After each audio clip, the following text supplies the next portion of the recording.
Hello, everybody. Welcome to today's Excel with Business and Filtered webinar, creating professional handouts using PowerPoint.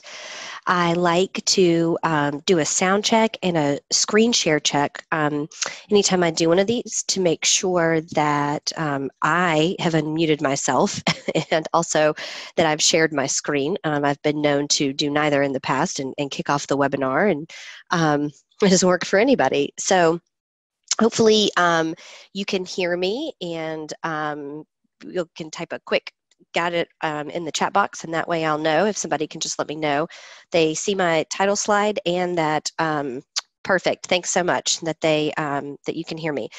A few logistics before we jump in. Let's use the chat box if we want to share any tips or tricks during this session, and let's use the Q&A box if there's any questions you would like me to answer. Sometimes when we get a lot of participants, what gets difficult is me trying to scroll through the chat and answer questions. So I keep my Q&A box open, and that is much easier for me to manage.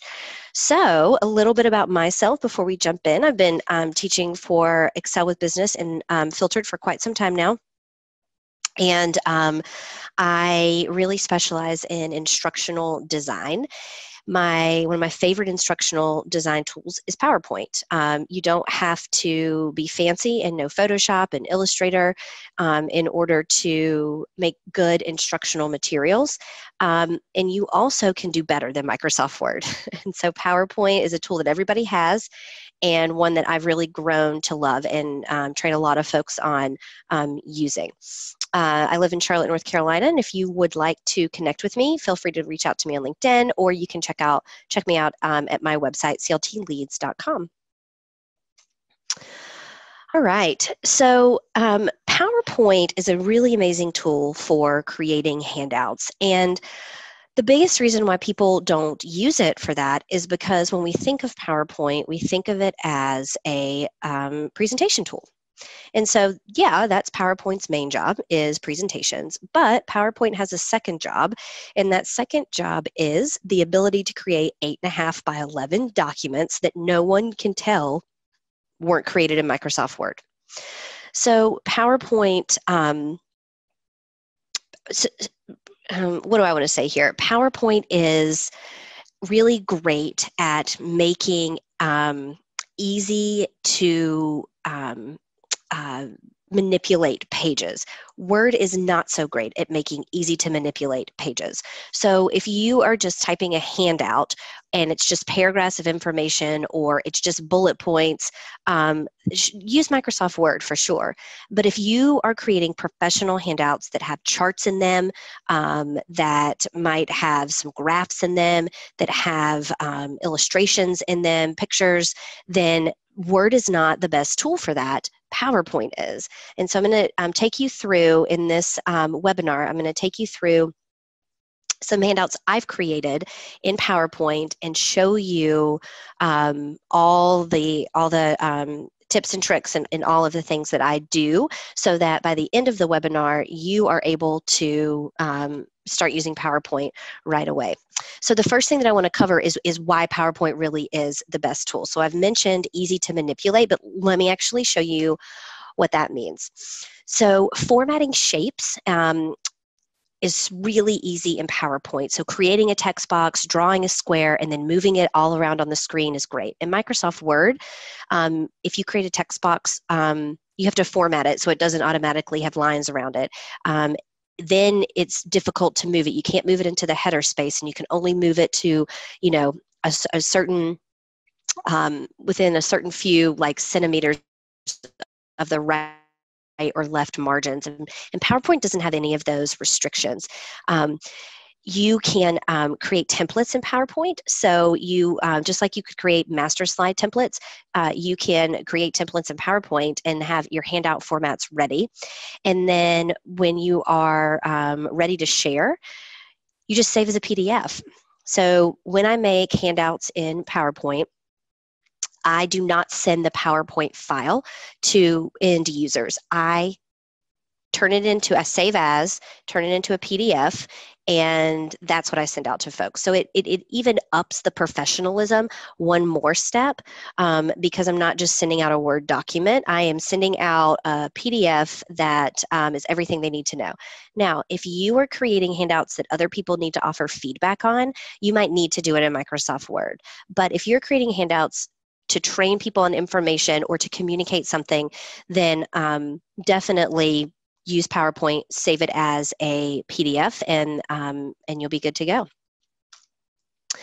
So I mentioned it's easy to manipulate. Let me give you a few examples. So this is a handout that has a bunch of different things going on. It's got text boxes, it's got shapes, it's got borders, it's got circles, it's got an imported picture, a couple of imported pictures. So the first thing here, if you notice what's outlined in red, these are all shapes that I resized and moved around in order to get them in just the right spot. So in PowerPoint, so if you look at that bottom one that has the 3 and then the 2 squares, in PowerPoint, you can select all 3 of those objects and then group them together so that they turn into one object. And then I'm just moving that one object all around on the page to make sure that it's in the spot that I want it in. And it doesn't mess up any of the other formatting on the page. So as I am trying to find the right spot, nothing else is being bumped around. Text isn't being moved. And in Microsoft Word, that happens. Every shape, text box, and image, like I said, moves on its own. So these are text boxes that are now highlighted. And if you look at the bottom, what I've actually done is made 2 text boxes. What kind of ideas can I add and what kind of ideas don't belong? And then I've put a small gray line down the middle to make it look even, I guess, even more different. So, or separated is a better word.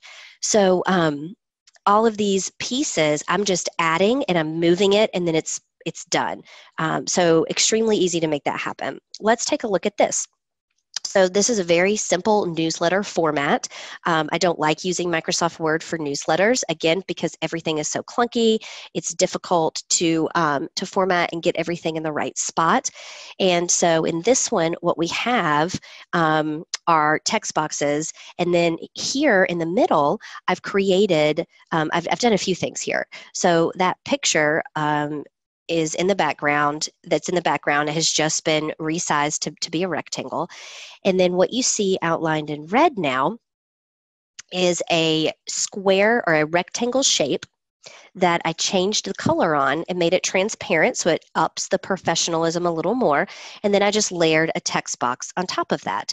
So picture, and then a shape, and then a text box. I really love using the transparency shape, or the transparency feature for shapes because it does make it look that much more professional. If you've never used the transparency shape, I can, let's see, let me X out of here real quick and I'll show you. So if I wanted to make this text box transparent, I right click on it, format shape, fill, transparency. Okay, and so that's what I did with the transparent text box that you see behind that weekly update. So another thing that I've done here is created a large text box, and you can't even tell that it's not Microsoft Word.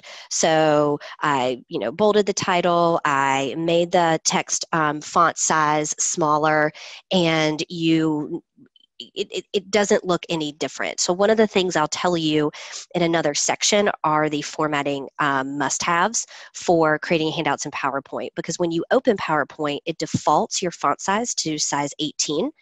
And that's not going to work for a handout. And so over here, I'm using a couple of different font sizes. And what you see outlined in red with the title section is just size 11. Okay. So another reason I love PowerPoint for handouts is because you can put more information in less space. So Microsoft Word limits you. You can change the ruler a little bit, but it still builds in these margins that you can't get around. And PowerPoint prints with margins already embedded, and so what you get on what you see on the screen is your whole space to design. So you actually get more room, and I love that, because when I make handouts, one of my goals is to get as much on a page as possible, make it aesthetically pleasing, and that way I'm not giving people a 5-page guide when I could do a 1-page front and back. Because the longer a guide is, the less people pay attention. The longer the the training manual is, the harder it is to keep people engaged. So you don't have to worry about margins and headers in PowerPoint. You can certainly have them if you wanted the size to be smaller, your design space to be smaller, but I prefer to have as much space as possible. And then another easy thing to do is layering images. So I make a lot of step-by-step process guides as an instructional designer. So someone will come and say, hey, I need to teach people how to do this, and they give me all the screenshots. And then it's my job to condense those screenshots into a user guide. So this user guide that I created came from, let me count, 1, 2, 3, 4, 5, 6, 7, 8 screenshots. And I think this, the tech person that sent this had, it was a 4-page guide because the screenshots were so big and they were just, there's like 2 per page. And so what I did was a lot of cropping and some layering in order to condense this. And I got that 4 pages down to 1 page. Okay. And so what you see highlighted here in my red box are 4 images, and 3 of them are layered on top of the 4th. And so the 3 images that have their own red box around them are images that I cropped out of the screenshot, and then I just layered them on top of that bigger picture. And so this, again, is so easy to do in PowerPoint, and Microsoft Word isn't able to handle, Microsoft Word can handle all of these little design tactics, but it's not meant to do that. Microsoft Word is a word formatting software, and so it makes it trickier. It throws formatting off in terms of the text and everything that you already have on the screen, and PowerPoint, again, won't do any of that. This is another handout, which I'm actually going to give you a closer look into. I'm going to bring the live handout up at the end of this section. But this is another one where I was able to layer multiple types of charts and pictures. So what you see on this page is actually 1, 2, 3, 4 different charts. And I love charts in PowerPoint because they are easily resizable, much easier to resize them than in Workday. And so these 4 charts I was able to fit on 1 page and even reduce the size of that bottom chart in order to fit this Venn diagram. Now, here's a pro tip that I often find myself doing. If I need to create a diagram like this triple Venn diagram, I actually opened up another PowerPoint slide, made it in that slide, and then copied and pasted it over to this one. I didn't try to make it in that little space. I made it, and then I pasted it over. So sometimes I have to work in 2 PowerPoint documents at the same time, one that's going to be my handout and one where I'm creating things. I might even make all of those charts on their own slides, right, and then paste them over into my actual working document. It just makes it easier for me to manipulate everything and to see it. And I design on dual screens, and so that's a little easier for me. This is yet another example. What I wanted to highlight on this screen is the combination of charts, icons, lines, so and shapes. So over here on the left, this blue border that you see on the left side is just a square. It's just a square size to a rectangle. I've used the gradient feature in order to make that a blue that kind of gets darker and lighter. I have imported icons. I have a chart up there at the top. SQL is really good at. SQL is not good at. And then down below where you see SQL alternatives, that is another shape. That's a rectangle that I used gradient on, and I chose 4 different colors to stick with my color scheme. So I will show you if I think it's on the last slide. If it's not, I will bring it up. I have a free online, I use a free online color scheme tool. If I have a company that doesn't give me brand guidelines with their colors, I use a free tool online to help me choose colors. And sometimes if I have only 2 brand colors to work with, but I need, I want to add 2 or 3 more to my handout, I'll use this online color scheme generator in order to make sure I'm picking good colors.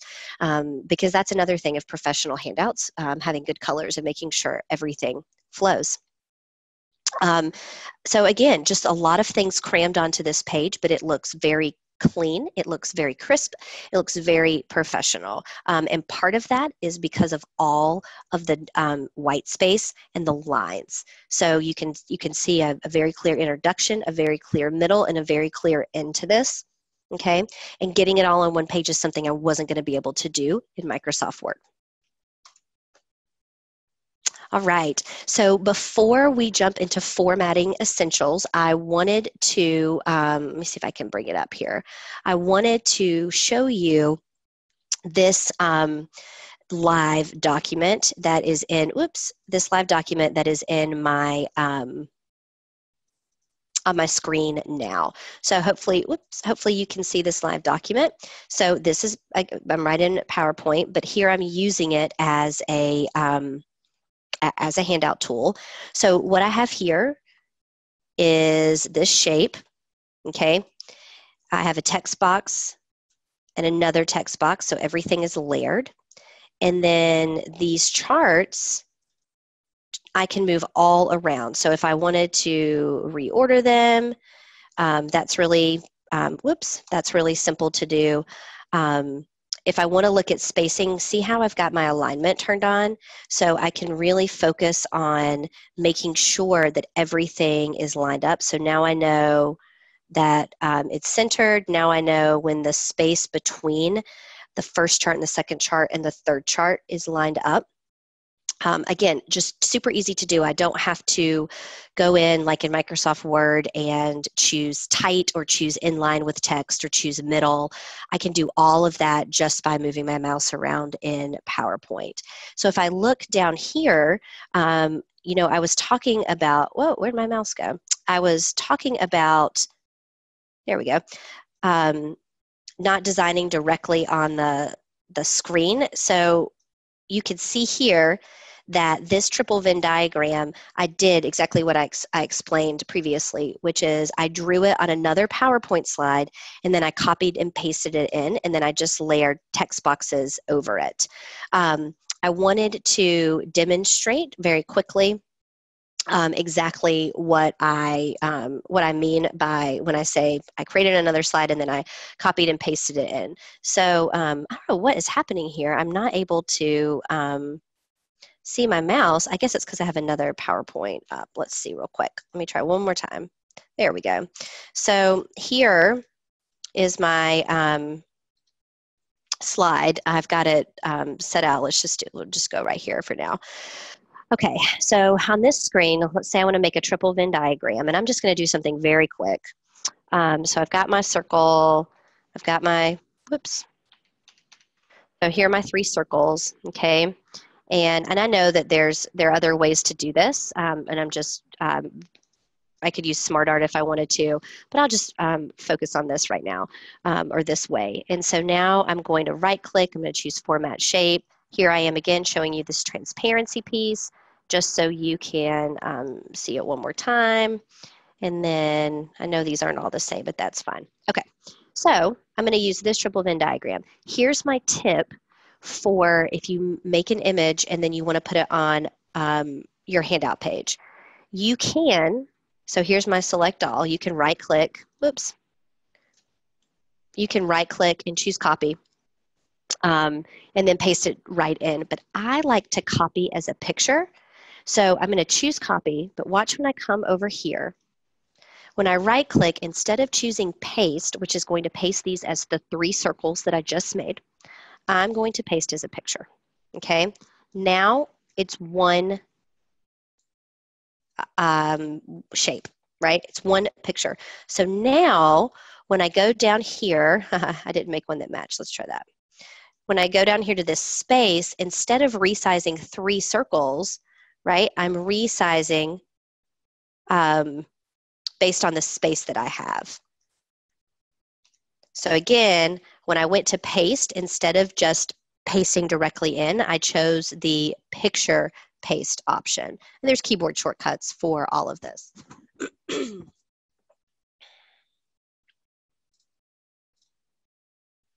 All right, so we'll back out of that and we'll go back into our presentation. So now that I've taken you through all of the things, all of the reasons why I love PowerPoint, I want to share the formatting essentials. So like I said, because PowerPoint's first job, primary job, is to give you, is to be presentation software, you've got to change some settings each time you go into PowerPoint to use it to make a handout. So the number one, or the number one thing I always do is portrait layout. So if you want to make a handout that looks like something that would come, or just typical, something come from Microsoft Word, or like any other handout that we get, you would want to put it into portrait mode. So if I back out of the slide, then to show how you put it in portrait mode, on your design tab, slide size, okay? Custom slide size, and then here's portrait and landscape. I am going to caution you that if you want to design in landscape, which you absolutely can, and I'm going to cover that on the next slide, you won't be able to switch back and forth between portrait and landscape if you decide later on you don't like it, because watch what happens if I choose portrait. So everything gets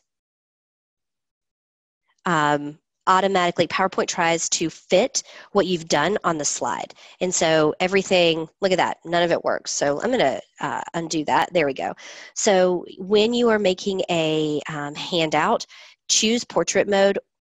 That's the default, not default, but that's the one I would always go with. I don't make a lot of handouts in landscape, and PowerPoint's going to come up as landscape first because it's presentation software. So if you, again, go to slide size under your design tab and custom slide size, then you choose portrait, okay? So the first thing I do is put it in portrait mode every time. And then the second thing I do every time is check my font size, because PowerPoint defaults to size 18 font, but any handout needs to be 12, 11, or 10. Okay, really anything less than 10 or 10.5, people aren't going to be able to read really well. And then anything more than, 14 for a title. So anything more than 12 for regular text begins to look more like a presentation. And so professional handouts really stick with those font size 12, 11, and 10.5 for the text size. So I've already talked about margins are built in. And so in your page layout settings, when you go to print, there will already be margins that appear around your page. And then use your ruler so that you design to true center. So my ruler here is up at the top, and you can see how I have the guide on, so I always know how I am designing. And if you want to make sure your ruler is up under the View tab, you can do ruler, you can do grid lines, you can do guides. Oh, that's a lot. So there are the guides. There are the grid lines. Sometimes I like to use grid lines just for spacing to make sure that everything is where it needs to go. Okay, so you definitely want to be sure that your ruler is out. So I just showed you this. I decided to make this one live on the last screen instead of going through it here, but all of these things are at play. So the font size is 11 on this handout. I didn't have to leave any white space at the top, and I didn't leave any white space at the bottom either, and that's okay. And then I made sure that I lined up all of my charts to true center so that everything looked even. If you're going to do landscape layout, so this is an example of a handout I did in landscape layout. You don't have to change, again, you don't have to change to portrait mode because PowerPoint will automatically come up in landscape layout. You do want to be sure that you are designing to true center when you're using landscape, simply because it's harder to get off track in landscape layout, just from a design perspective, because the area is so wide that you're dealing with. And so I typically will draw like a rectangle, or you know, a really thick line down the middle of my page, just so I know it's in quadrants. So one thing that makes a handout very professional is that it looks balanced. And so here I've combined shapes and clip art and lots of text boxes and a chart, and it was important to me to make everything look balanced. So I wanted a right side and a left side, but then I also wanted to be sure I didn't have too much in one quadrant. So when I design landscape, I try to design by quadrants in order to make sure that that the handout looks fine and flows. Some things going on this page that I just mentioned, but I want to point out again. There's different text sizes. So I've got the collaborative behaviors is actually one style and one size, and then below that is a different font with a different size. Over on the right, I've got an even smaller font size, and I've got italics on the right. I've got images layered in. I've got a chart on the right. I've got a little bit of white space, but I don't have to pay attention to too much around or I have to pay attention to any around the edges because PowerPoint builds it in. Okay, so your formatting essentials for portrait mode and landscape mode. And the number one thing to remember when you're designing in PowerPoint is just to change your font size. 10.5, 11, and 12 are key for text you want people to read. And then for headers, you can do 14. That's usually good. One thing I do want to mention, I'm going to back out for a second and show you something that I didn't initially think about, but just thought about now. So I don't know why that bothers me that these are bigger. I think that happened when I showed you portrait mode and then went back to landscape. So one thing about PowerPoint, if you look down here on the right-hand side, you see how my screen is at 90%. Sometimes PowerPoint is deceiving when you're making a handout because everything looks so small, right? So everything looks, let me bring this one up because this is probably a better example. Everything looks, oh, well, people aren't going to be able to read that. That's too small. So one tip that I have for you is zooming in at 100% to read it, okay? I usually design at about 70%, so I definitely wear my glasses when I do this. But in order to make sure things are the same size, I zoom in because sometimes what I find is that I actually make font sizes too big for titles in PowerPoint just because I'm designing and the zoom is at 75%. And then I look at it and I'm like, oh, I don't need a size 55 title. I only need a size 25. So another thing that I'll do is put that's funny that they're animated in. Whoops. Oh, I wonder how that happened. So another thing I'll do is put it in presentation mode to see what the actual handout would look like. Okay. You can always also print too to check that part out. Oh yeah, let's get through all my animations again. Okay. So there are some extra things that I do in my handouts that make them, that they kick up the professionalism even one more notch. One of the reasons I don't like Microsoft Word is I feel like a lot of the features in Microsoft Word are dated. So Word just added this icon feature, which I really love. But before that icon feature was there, you know, trying to import icons from the internet, just Word didn't have any good ones. And so I got accustomed to going to some of my favorite picture sites, which I'll share with you, and putting and downloading icons. Well, if I'm going to go ahead and download an icon and I can't just insert it directly into into Microsoft Word, then I might as well use PowerPoint because then I can manipulate and resize and change everything the way that I want. And so I do think PowerPoint brings a more modern approach to creating handouts, user guides, materials, etc. So here in this section, I'm going to share the extras, the things that I love that kick up my handouts a notch. So the first thing is fonts and colors. In PowerPoint, you always try to design with on a white background, and it's the same for handouts. I typically try to stay with a white background, and I typically try to use that same idea of text in black or gray in order to make it easy on the eyes for people. So all of those rules, still apply. Here's some other rules that I live by. The sans serif fonts are easiest to read. So Times New Roman, everybody's favorite old font from, back in the day, that is a serif font. And a serif is, you can see it there in red, a serif is those lines that appear at the bottom or the top of each letter. And so sans serif fonts are easiest to read. And now when you open Word, well, I don't know if this is universal, but for mine, it defaults to Calibri, and I do like Calibri. That's a great font to use. I also like Arial a lot, and Arial, Calibri, and then there's one more. Oh, I don't know how to say it, but it's Segwo, S-E-G. O-U-E, I think, and those are the three sans serif fonts I find myself using. So the color dropper tool is amazing, and so is the formatting tool. And both of these are in Word, and I use them in both programs, but I use them to kick up my handouts a notch. So let me show you how to do that. So the color dropper tool will take a color from anywhere in a picture. Oh, look at that. Haha, I forgot I put that in there. Let me jump back real quick. So fonts. So Calibri and Arial, Segwo, I spelled it wrong, but that's it. Tahoma is also another good one. And then I do like to mix fonts and do like a serif font for my title, or sometimes a serif font for a special section. And so these are some of my favorite serif font combinations.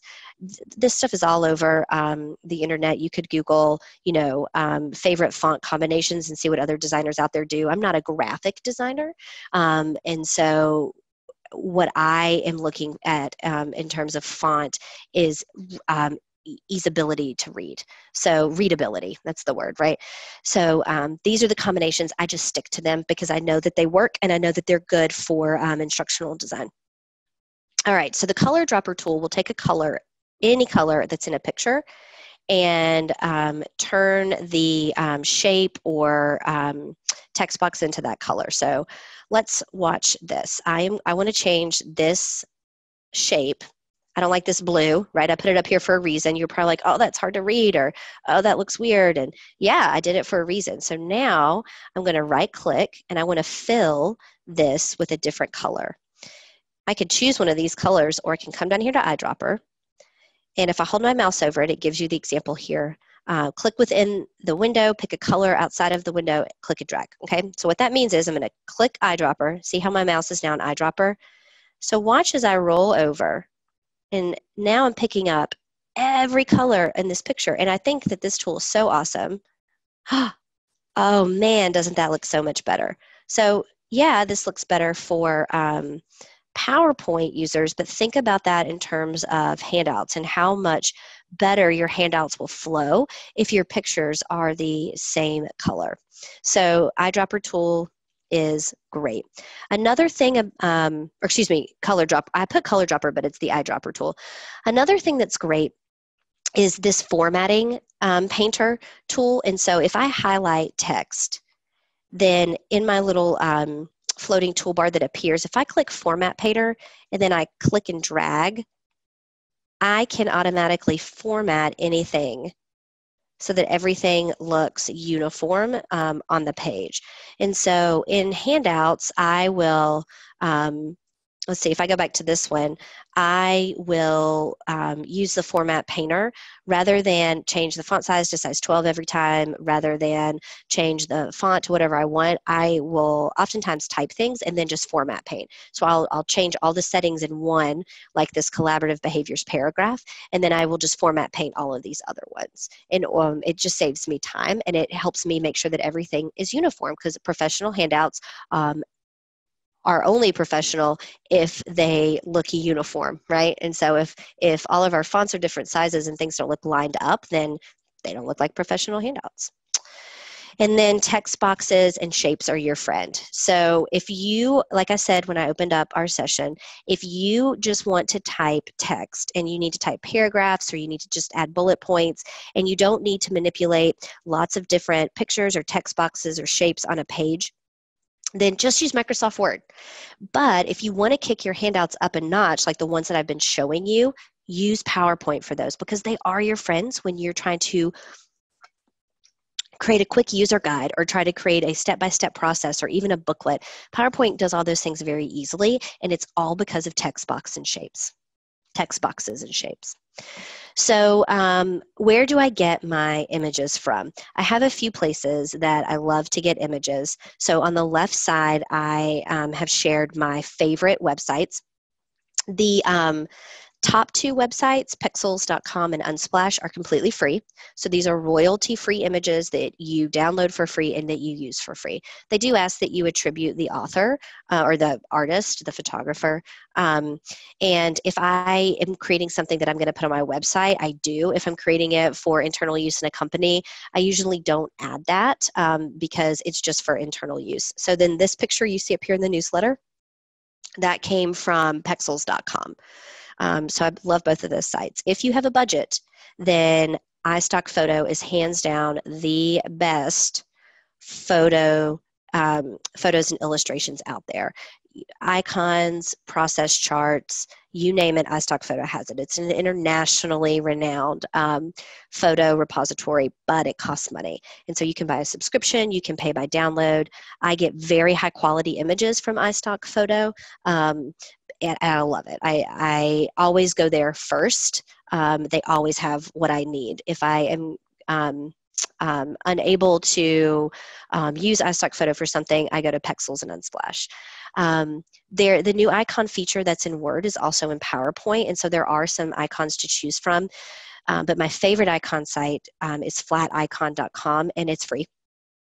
So I do use some of the basic icons that are now in Word and PowerPoint. I think it's 2016 is the version, but flaticon.com they have free and paid versions, but they have some really great free icons to use. And so I find myself going again and again to flat icons. So those are my favorites for images, which are pictures and illustrations, and then also icons.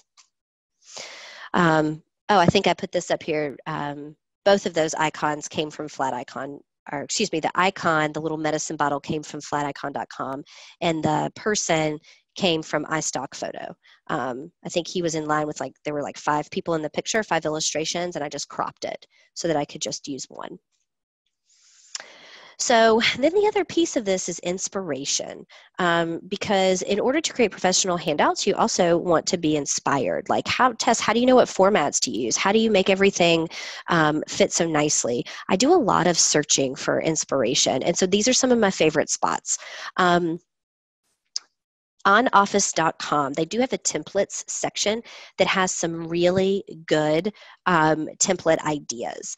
I like to look up the templates and recreate them in PowerPoint, again, just because it's so much easier to do. Canva.com is my favorite. I do a lot of instructional design in Canva, simply because it's free, which is great, but it also gives me a lot more design options. But if I have user guides or handouts and I want to put a lot of text in, I still find myself using PowerPoint. So sometimes I just go to Canva for inspiration, and then I try to recreate it in PowerPoint. And then spark.adobe.com. So this is if you are at a super fancy level. It's really good for title pages. I don't use it a lot for regular handouts, like the instructional ones that I've been showing you, but I do go there to look for inspiration, especially for title pages. I wanted to point out up here in the top right, does that format look familiar to anyone on the webinar? So This newsletter format that I have been showing you, I got the idea from this. So it came from Canva, and I really liked it. And so I thought, how do I make that into a newsletter? Well, there we go. And so one was created in one piece of software, but I used it as an inspiration and created it in another. The one last thing I'll say is that if you look at the modern literature picture in the middle, the book report in the bottom right, and then the My Weekly Schedule in the top left, if you are making handouts that you want people to type into, then you can save it as a PDF if you've got the Adobe Suite on your computer, and then people will be able to edit the PDF. If you don't have the Adobe Suite, then you would want to do it in Microsoft Word, because people aren't going to, or not people, but PowerPoint doesn't. I mean, you could save it as a PowerPoint slide, but if people aren't thinking of PowerPoint as a user guide tool, then they're going to think of it as a presentation tool, and then they're going to be confused with the font sizes and the portrait mode and all of that. And so I do not send out my PowerPoint slides if I'm using it strictly to make a handout. I don't send it out for editing to other people. Like, hey, fill in this weekly schedule box or this English book report. If I needed somebody to fill that in, I would just make that in Word. And I would just dial down the fanciness, right? And just make it very basic. So that's something that I make sure not to do either, is send out those slides, because people do not understand, oh, what do you want me to do with this? It's PowerPoint, but that looks like a handout. That's the slide. And I found that it does create confusion. What I also find, though, is that when I send out PDFs, people really appreciate that. Folks like opening PDFs a lot more than they like opening Word documents. Ease of use, professionalism, those are all reasons that I've heard.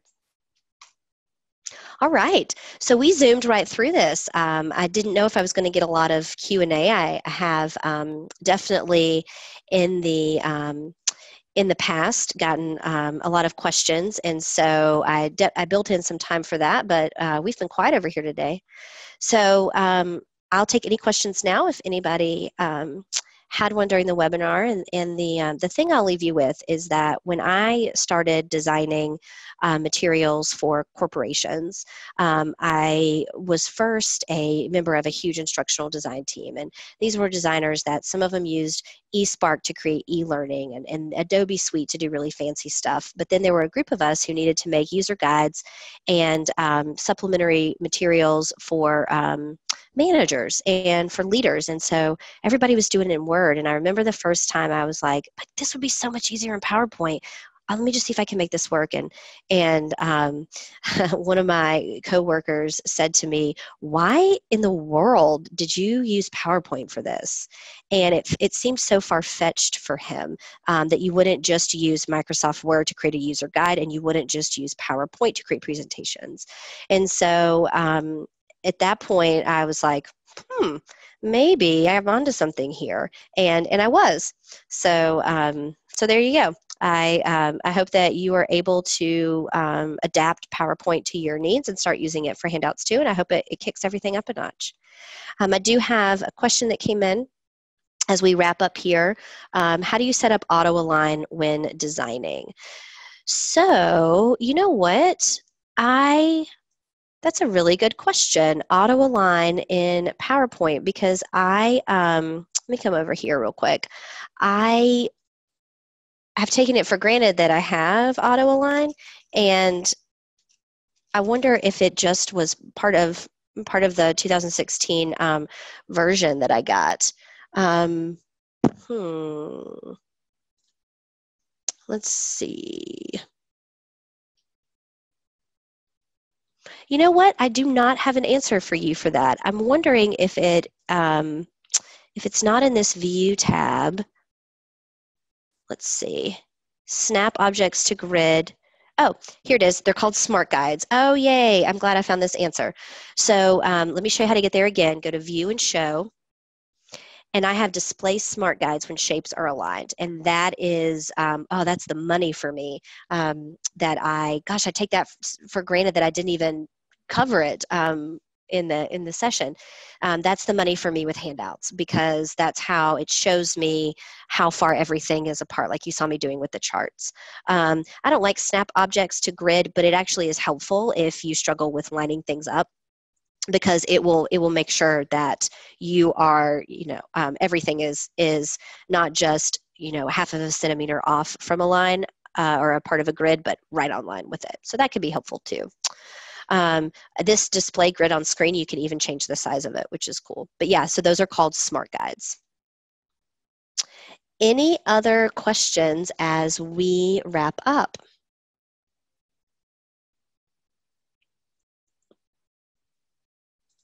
All right, well, thanks everybody. I'll bring my contact information back up here on the screen again if you'd like to connect with me on LinkedIn or via my website. And I do know that this webinar will be available to watch after this session, so that you can get it on demand, and that usually comes to participants via email. So just be on the lookout for that. And that's all we have today. So thanks so much for joining. Bye-bye. Thanks so much for watching. If you enjoyed the video, make sure you hit subscribe and the bell icon to keep up to date with our latest content. Happy learning!